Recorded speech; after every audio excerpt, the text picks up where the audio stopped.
खबर मंदसौर से। बटुकों की पाठशाला में तोता रोज आता है वेद और शास्त्रों का ज्ञान लेने। मंदसौर में पशुपतिनाथ मंदिर प्रबंध समिति द्वारा संचालित संस्कृत पाठशाला अनोखी पाठशाला बन गई है, जहां बटुकों के साथ तोता भी वेद और शास्त्रों की शिक्षा ले रहा है। नो लोका किमवय भवन्तोऽपि जगतः मदिष्टातारं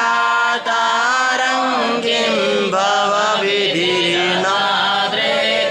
भवति शोभाकुर्याद्भो। संस्कृत पाठशाला में अध्यापन के दौरान अध्यापक से लेकर के बटुकों के मुख से होने वाले शास्त्रों के मंत्रोच्चारों को तोता उसी ध्यान से सुनता है जिस तरह यह एक बटुक उसे सुनकर पढ़ाई कर रहे हैं। हर दिन कक्षा के समय वह बटुकों की तरह समय पर पहुंच रहा है और पूरे समय संस्कृत में होने वाले मंत्रोच्चार को एकटक सुन भी रहा है। मंदसौर के पशुपतिनाथ मंदिर की संस्कृत पाठशाला में पिछले 2.5 से 3 माह से एक तोता बटुकों के साथ वेदों और मंत्रों की शिक्षा लेने पहुंच रहा है। तोते की यही दिनचर्या भी बन गई है कि यही पर दाना पानी का वह आहरण भी लेता है।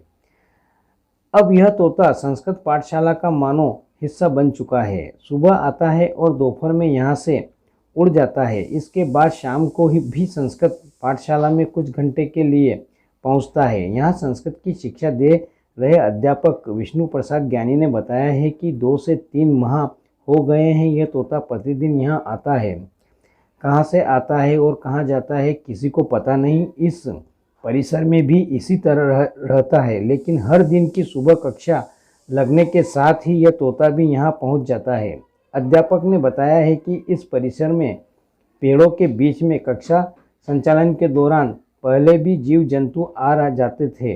पहले नाग नागिन का जोड़ा घंटों फन फैलाए बैठा रहता था। इसके बाद एक खरगोश पाठशाला के बीच आ जाता था।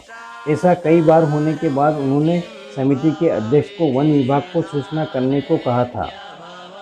मंदसौर संवाददाता शुभम चौहान की रिपोर्ट। लगभग 2-3 महीने हो गए हैं इन शुभदेव को। बीच में लॉकडाउन चल रहा था, ऑनलाइन कक्षाओं का एक दौर था, तो उस समय में बच्चों को एक बालक था मेरे पास में, मैं उसको यहीं बिठा करके जो है वेद पारण करवा रहा था। तो अचानक क्या आया, थोड़ी देर बैठा रहा एकांत में, फिर उसको क्या पता क्या हुआ, तो उस बच्चे को उसने चोंच मारना शुरू कर दिया। बच्चा घबराए से, मैंने कहा भैया बैठे रहो, कोई बात नहीं, पक्षी है, आया है सुनने, उड़ जाएगा। तो जब तक वो उठा नहीं तब तक वो बच्चे को चोंच मारता ही रहा। फिर मैंने कहा भैया उठ जाओ, तो उठा। तो जैसे बालक उठा तो आसन पे जाकर बैठ गया और कम से कम लगभग घंटा, घड़ी तो नहीं देखी लेकिन हाँ घंटा भर के लगभग समय तक उसने जो है वेद पारायण सुना बैठ करके। और उसके बाद से लगभग ये इसकी नित्य दिनचर्या में है। प्रातःकाल आ जाता है, 7 साढ़े 7 बजे तक आ जाता है। कभी यहाँ बैठेगा, कभी नीचे बैठ जाएगा, जहाँ भी उसको लगता है अनुकूलता वहाँ बैठ कर वेद पारायण सुनता है और फिर चला जाता है। अच्छा, आश्चर्य की बात है, बड़े इस तरीके से पक्षी आना। और नहीं देखिए, ये क्या है कि वेद हमारे समस्त ज्ञान के भंडार है और साक्षात यस्य निश्वसिता वेदा, भगवान के श्वास से वेदों की उत्पत्ति हुई है। और वेद प्रकृति का मूल है। वेदोच्चार में विधिपूर्वक जब वेद मंत्रोच्चार का अधिकारी जिसको बोलते हैं अधिकृत छात्र जो हैं, जब वेद का अध्ययन अध्यापन स्वाध्याय करते हैं, उस समय में जो तरंगे उत्पन्न, जिसको बोलते हैं वाइब्रेशन जो उत्पन्न होता है, वो भी सृष्टि का और प्रकृति का शोधन करता है। उससे इन पक्षियों को कहीं ना कहीं आत्मसंतोष मिलता है, जीवों को संतोष मिलता है, लोग जीव उसकी तरफ अनायास आकर्षित होते हैं। और दूसरा है, कई जीवात्माएं भी ऐसी होती है जो वेद श्रवण करना चाहती है। शास्त्र में कई बार उल्लेख आता है, भागवत में, वृंदावन इत्यादि में, कि ऋषि मुनि जो है वृक्ष बन करके भी वहाँ वृंदावन में वास करके अपना भोजन करते हैं। शायद कोई देवात्मा होगी, वेद पाठ सुनने की इच्छा होगी और हमारा वेद पाठ अच्छा लगा इसलिए आकर के सुन रहे हैं। इसमें कोई हम तो अतिशयोक्ति नहीं मानते और हमारा कोई विशेष इसमें कोई परिश्रम भी नहीं है।